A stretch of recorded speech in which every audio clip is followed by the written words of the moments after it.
భూమిపై ఇంద్రుడు పిలిచెరా, వరుణ వరదై పలకరా, ఆకాశాన్ని దించరా, కురిసేవానగా మారని యాతన తీర్చగా, మాతారాతలు మార్చగా, ఈ జలయజ్ఞము సాక్షిగా తలనే వంసరా.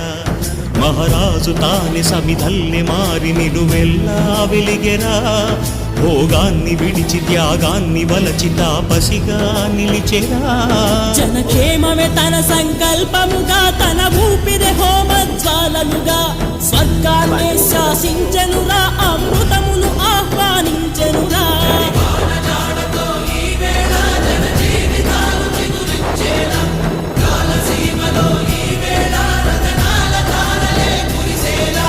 కల్లు కల్లు మని సిరిము వల్లే చినుకే చేరగా, జల్లు జల్లు మని పులకింత